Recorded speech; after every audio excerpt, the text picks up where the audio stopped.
Hello student, my self doctor Sanjay Yadav from IMS BHU। बच्चों, हम organic 11th के organic शुरू कर रखे हैं और प्रीवियस लेक्चर में हमने देखा था structural representation of organic compound in 2D and 3D।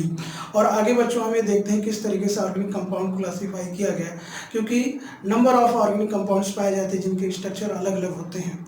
तो देखते हैं किस तरीके से। तो सबसे पहले क्या किया गया, ऑर्गेनिक कंपाउंड को दो पार्ट में क्लासीफाई किया गया है। पहला है एलिसाइक्लिक, या इसी को हम दूसरे नाम से जानते हैं ओपन चेन कंपाउंड्स, और दूसरा है साइक्लिक क्लोज चेन या रिंग। जैसा कि नाम से आपको दिख रहा है तो ओपन होगा, ओपन चेन स्ट्रक्चर मीन्स कि जो भी इसमें एलिमेंट्स होंगे, जो कंपाउंड्स होगा, बिल्कुल स्ट्रेट होगा या तो ब्रांच्ड लगे होंगे। जैसे फॉर एग्जांपल आप समझ सकते हैं, जैसे CH2 CH3 CH2 CH3 इस तरीके से हो सकता है।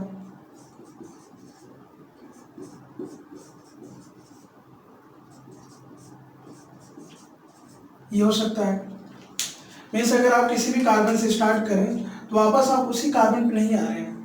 जैसे यहाँ पर देखिए, यहाँ से स्टार्ट करें, यहाँ पर जा रहे हैं, यहाँ से देखिए इधर जा रहे हैं, यहाँ पे ब्रांच भी है। ठीक है बच्चों, तो इसको हम क्या कह सकते हैं, एलिसाइक्लिक या ओपन चेन कंपाउंड। बच्चों एक इसी को एक नाम से और जानते हैं, एलिफैटिक के नाम से, एलिफैटिक्स के नाम से भी जानते हैं, एलिफैटिक ऑर्गेनिक कंपाउंड। तो जब भी आता है जिसका मतलब ओपन चेन के नाम से समझा जाता है। साइक्लिक या क्लोज चेन या रिंग कंपाउंड से इसमें बात करें तो इसमें क्या होता है कि हम जहाँ से स्टार्ट करते हैं, कोई भी जो स्ट्रक्चर है वहाँ से किसी भी एलिमेंट से स्टार्ट करें, वापस आप घूमते हुए उसी एलिमेंट पर आ जाए तो वो क्या हो जाएगा, क्लोज चेन या साइक्लिक माना जाएगा। जैसे फॉर एग्जांपल आप समझ सकते हैं,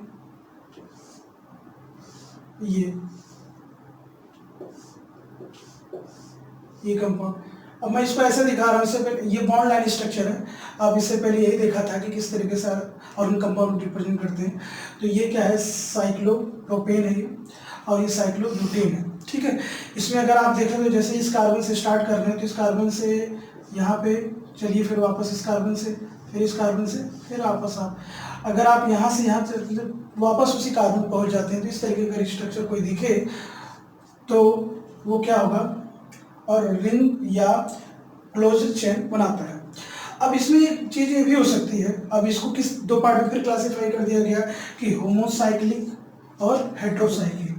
जैसा कि होमो मीन्स क्या होता है, सेम, होमो मतलब सेम होता है। ठीक है, मीन्स मतलब ये हो गया कि जो साइक्लिक या रिंग कंपाउंड कंप्लीट जो बना है वो सेम ही एलिमेंट से बना है। जैसे अगर आप इसमें देखिए, यहाँ पर भी कार्बन, यहाँ पर भी कार्बन, यहाँ पर भी कार्बन, मतलब ये जो ये साइकिल कंप्लीट हो रही है वो एक ही एलिमेंट्स के थ्रू हो रही है। तो होमोसाइक्लिक, और जनरली क्या होता है, ऑर्गेनिक कंपाउंड पढ़ते हैं तो उसमें कार्बन होता है, इसीलिए इसको हम बोल देते हैं कार्बोसाइक्लिक कंपाउंड। ठीक है, और हेट्रोसाइक्लिक कंपाउंड का मतलब ये हुआ कि अगर कोई ऐसे रिंग, ऐसा क्लोज चेन कंपाउंड्स बने जिसमें और कार्बन के अलावा भी कोई एलिमेंट्स अगर इंट्रोड्यूस हो उस रिंग को कंप्लीट करने में, तो हेट्रोसाइक्लिक कंपाउंड कहलाएगा। जैसे आप ऐसे समझ सकते हैं, ये कंपाउंड हो गया, इसको हम नाम जानते हैं THF। ठीक है, THF इसको बोलते हैं टेट्राहाइड्रोफ्यूरॉन भी बोलते हैं इसको। अब इसमें अगर आप देखें तो क्या है कि ये भी, यहाँ पर भी कार्बन, यहाँ पे भी कार्बन, यहाँ पे भी कार्बन, यहाँ पे कार्बन। तो ये जो रिंग कंप्लीट हुई है वो दो एलिमेंट्स, अलग अलग एलिमेंट्स हैं, कार्बन और हाइड्रोजन है, तो इसलिए इसको हेट्रोसाइक्लिक बोल दिया गया। और अगर यहाँ पर भी मैं कार्बन रख देता तो ये रिंग कैसे कंप्लीट होती है, सिर्फ एक एलिमेंट से ही कंप्लीट, एक ही टाइप एलिमेंट से कंप्लीट हो जाती है, तो उसको हम होमो में रख देते। तो क्या हुआ कि होमोसाइक्लिक में क्या होता है कि जो साइक्लिक कंप्लीट होती है, जो कंपाउंड बनता है वो सिर्फ एक ही टाइप के एलिमेंट से बनता है, और जनरली वो कार्बन होता है, इसलिए इसको हम क्या बोलते हैं, कार्बोसाइक्लिक भी तो बोल सकते हैं। और हेट्रोसाइक्लिक में जैसा कि नाम से ही लग रहा है कि अलग कार्बन के साथ साथ और कोई भी एलिमेंट्स हो तो हेट्रोसाइक्लिक वो कंपाउंड होगा, जैसे ऑक्सीजन वहाँ लगा। अब इसको फिर क्या किया, होमोसाइक्लिक कार्बोसाइक्लिक कंपाउंड को दो पार्ट में डिवाइड कर दिया गया है, एलिसाइक्लिक कंपाउंड्स और एरोमेटिक कंपाउंड। अब एलिसाइक्लिक, इसी को एक नाम से और भी जानते हैं, aliphatic cyclic compound. Aliphatic cyclic compound, ठीक है, एलिफैटिक साइक्लिक कंपाउंड। और एरोमेटिक कंपाउंड को क्या बोलते हैं, बेंजीनॉइड कंपाउंड से नॉन बेंजीनॉइड। अब यहाँ पर क्या है कि जो एरोमेटिक कंपाउंड होते हैं, एरोमेटिक कंपाउंड्स क्या होते हैं, इसको डिटेल में नेक्स्ट चैप्टर में पढ़ते हैं, क्योंकि एरोमेटिक कंपाउंड कौन कंपाउंड एरोमेटिक है और कौन नहीं, इसके लिए इसको बताने के लिए एक अलग से रूल आता है, हाकल रूल के नाम से, हैकेल रूल। हैकेल रूल क्या करता है कि एक्सप्लेन करता है कि कौन सा कंपाउंड एरोमेटिक है और कौन सा एरोमेटिक नहीं है। लेकिन मैं आपको इन शॉर्ट में थोड़ा सा बता देता हूँ कि एरोमेटिक कंपाउंड आप कैसे पहचानेंगे। अगर कोई कंपाउंड ऐसा हो कि अगर आप अल्टरनेट शुरू करते हैं तो double single double single double single, जहाँ से स्टार्ट कर वापस वहीं पर अगर आप पहुँचे और इस तरीके का उसमें पैटर्न हो कि single double single double single या डबल सिंगल डबल सिंगल, इस तरीके से हो तो वो एरोमेटिक कंपाउंड कहलाता है। जैसे कि अगर हम बात करें बेंजीन की, ठीक है, ये बेंजीन है, बेंजीन है तो इसमें क्या है कि देखिए बेंजीन है तो, और होमोसाइक्लिक भी है क्योंकि ये साइकिल किससे कंप्लीट हुई है, सिर्फ वन टाइप ऑफ एलिमेंट से कंप्लीट हुई है, वो भी दैट इज कार्बन। तो आप अगर देखें तो यहाँ पर double single double single double single, तो ये अल्टरनेट, इसको इस तरीके के सिस्टम को हम क्या बोलते हैं, अगर किसी कंपाउंड में है तो उसको बोलते हैं कंजुगेट सिस्टम, कंजुगेट सिस्टम। तो एरोमेटिक कंपाउंड को डिफाइन करने के लिए ये भी कंजुगेट सिस्टम प्रेजेंट होना चाहिए किसी भी कंपाउंड में, ठीक है। तो double single double single double single इस तरीके का पैटर्न होना चाहिए। और आगे चलते हैं, देख फिर इसको एरोमेटिक कंपाउंड को क्या कर दिया गया, दो पार्ट में क्लासीफाई फिर कर दिया गया, benzenoid compounds and non benzenoid compound. हो सकता है कि जो एरोमेटिक कंपाउंड हो वो बेंजीन हो या बेंजीन के डेरिवेटिव्स हो, और हो सकता है कि वो बेंजीन न हो सकता है वो बेंजीन न हो। जैसे रिमोडीन ले लीजिए, ये यहाँ पर देखिए ये क्या है, नॉन बेंजीनॉइड है क्योंकि बेंजीन में क्या होता है, सारे कार्बन है, यहाँ पर लेकिन कार्बन नहीं है, नाइट्रोजन है, बेंजीनॉइड है। और यहाँ पर भी क्या है, कंजुगेट सिस्टम प्रेजेंट है, तो उसकी वजह से एरोमेटिक कंपाउंड है। एरोमेटिक कंपाउंड कौन होता है कौन नहीं होता है, इसको डिटेल में वहाँ पर 13 चैप्टर में पढ़ेंगे, अगर लोग एक्सप्लेन करता है, ठीक है। बेंजोनाइड जैसे ये कंपाउंड्स हो गए जो सब बेंजीन है, बेंजीन के डेरिवेटिव्स होंगे। नॉन बेंजोनाइड्स में क्या होता है कि कार्बन या बेंजीन के अलावा कोई अगर ऐसा है तो उसमें उस केस में क्या होता है, अगर एरोमेटिक सिस्टम प्रेजेंट है तो उसको हम नॉन बेंजोनाइड कंपाउंड भी रख देंगे। एलिसाइक्लिक कंपाउंड्स में अगर हम बात करें, जैसे ये चीज़ जो मैंने यहाँ पे बताई है, एग्जाम्पल इसमें आएगा, क्या है, साइक्लोप्रोपेन और साइक्लोब्यूटेन, ये होमोसाइक्लिक में और किस में है, एलिसाइक्लिक कंपाउंड। यहाँ पर क्या है, यहाँ पर क्या है कि जो कंजुगेट सिस्टम वो प्रेजेंट नहीं है, तो एरोमेटिक कंपाउंड भी नहीं हो सकता, ठीक है। तो ये चीज़ इसमें देखिएगा। और अब आगे देख, ठीक है बच्चों, हम क्या करते हैं, कुछ एग्जाम्पल देखते हैं। Benzenoid aromatic compounds, non benzenoid aromatic compound, heterocyclic aromatic compounds के। तो बेंजीनॉइड एरोमेटिक कंपाउंड्स इसमें जैसा कि दिख रहा है कि बेंजीनॉइड मतलब बेंजीन होगा और वो भी कैसा होगा, एरोमेटिक कंपाउंड्स होगा। तो बेंजीन तो है ही, ठीक है, बेंजीन खुद क्या है, बेंजीनॉइड एरोमेटिक कंपाउंड्स हो गया। एक और देख लीजिए, ठीक है, इसको हम क्या बोलते हैं, एनिलीन बोलते हैं, इसका जो कॉमन नेम है वो एनिलीन है, ठीक है। और भी देख सकते हो आप, इसको फेनॉल बोलते हैं, ये भी क्या है, बेंजीन लगा हुआ है, OH लगा हुआ है, ठीक है, तो ये भी बेंजीनॉइड एरोमेटिक कंपाउंड्स में आता है। और कंपाउंड्स हैं जैसे समझ सकते हो आप,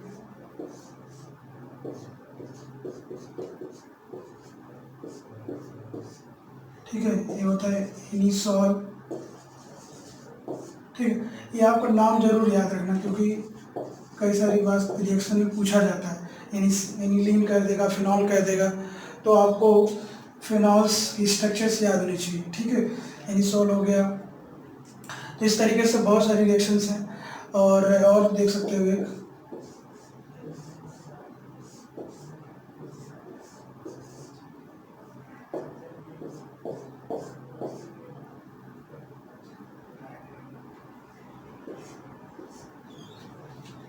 ठीक है।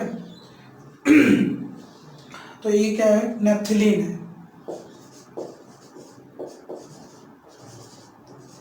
नेप्थिलीन, नेप्थिलीन। अगर आप ये देखिए सब में क्या है, बेंजीन है और एरोमेटिसिटी है सब में, तो इसलिए एरोमेटिक कंपाउंड्स हो गया। ठीक, नॉन बेंजेनॉइड कंपाउंड की अगर हम बात करें, जैसे समझ सकते हो ये भी ऑर्गेनिक, ये भी क्या है, नॉन बेंजेनॉइड कंपाउंड है, जिसको टोफोलॉन बोलते हैं, टोफोलॉन, टोफोलॉन, अच्छा रहेगा टोफोलॉन। बेंजेनॉइड एरोमेटिक कंपाउंड्स में जैसे ये देख लीजिए, बेंजीन हो गया, एनिलीन हो गया, फिनॉल हो गया, एनिसॉल हो गया, नेप्थिलीन हो गया, ये सब क्या है, बेंजीन और बेंजीन के डेरिवेटिव्स हैं, इसमें बेंजीन लगे हुए हैं। ठीक है, तो इसलिए इसको, और इसमें एरोमेटिसिटी भी प्रेजेंट है। अगर आप किसी को इसे समझना चाहते हैं तो अल्टरनेटिव डबल्स और सिंगल डबल सिंगल है, जहाँ से स्टार्ट करें आप वहीं खत्म करते हैं, तो देखेंगे तो आपको दिखेगा कि एरोमेटिसिटी है प्रेजेंट, बेंजेनाइड एरोमेटिक कंपाउंड्स। ठीक है, जैसे अगर आपको अगर शक है कि इसमें, जैसे ये समझ सकते हैं आप, जैसे देखिए यहाँ से स्टार्ट करता हूँ मैं, double single, double single, double single. ठीक है, अगर इसमें देख लीजिए तो यहाँ से स्टार्ट करता हूँ अगर, double single, double single, double single, तो एरोमेटिसिटी प्रेजेंट है, कॉन्जुगेट सिस्टम प्रेजेंट है, इस वजह से एरोमेटिसिटी इसमें है, इसलिए एरोमेटिक कंपाउंड है। ठीक है, तो और चूंकि बेंजीन्स के डेरिवेटिव्स हैं, इसलिए बेंजीनाइड एरोमेटिक कंपाउंड्स हो गया। और जैसे हेट्रोसाइक्लिक एरोमेटिक कंपाउंड्स की बात करें अगर, ठीक है, फिर हम बात करें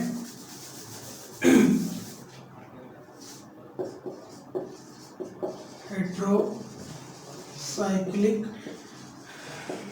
एरोमेटिक कंपाउंड्स की, तो इसमें अगर हम बात करें,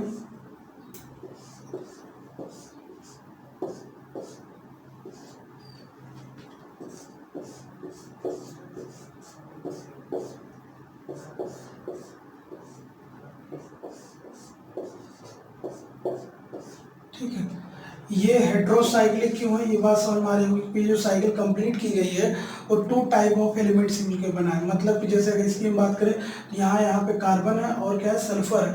तो ये जो साइकिल कंप्लीट हुई है कार्बन और सल्फर की वजह से हुई है, और दोनों अलग अलग है, इसलिए हेट्रोसाइक्लिक है भी, ये भी हेट्रोसाइक्लिक होगा, ये भी हेट्रोसाइक्लिक होगा। ठीक है, अब सवाल है कि एरोमेटिक क्यों है, एरोमेटिक कैसे, इसमें डबल सिंगल की बात अगर हम कहते हैं तो अभी जैसे मैंने बताया कि एरोमेटिसिटी कंजुगेट सिस्टम होना चाहिए एरोमेटिक कंपाउंड को बताने के लिए। जैसे यहाँ पर अगर हम बात करें single double single double single double, तो यहाँ तो ठीक लग रहा होगा आपको, लेकिन यहाँ लग रहा है कि सर इधर तो सिंगल सिंगल है, तो यहाँ पर किस तरीके से एरोमेटिसिटी है इसमें, single double single single double, तो यहाँ पे तो एरोमेटिक कंपाउंड होना नहीं चाहिए।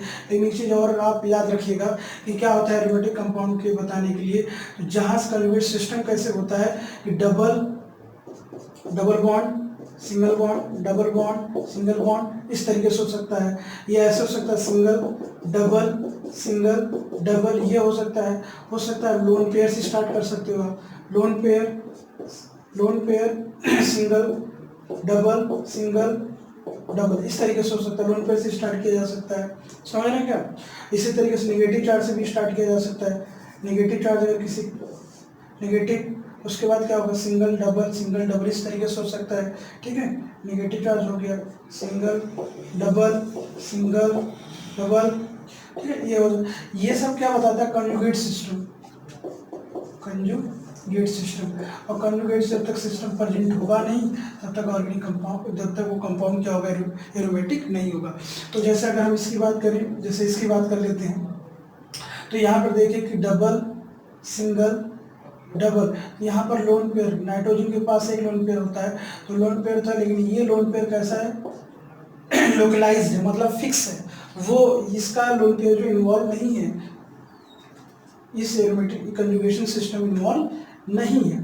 ठीक है, अगर इसकी बात करें तो ऑक्सीजन के पास क्या होता है, 2 लोन पेयर होता है।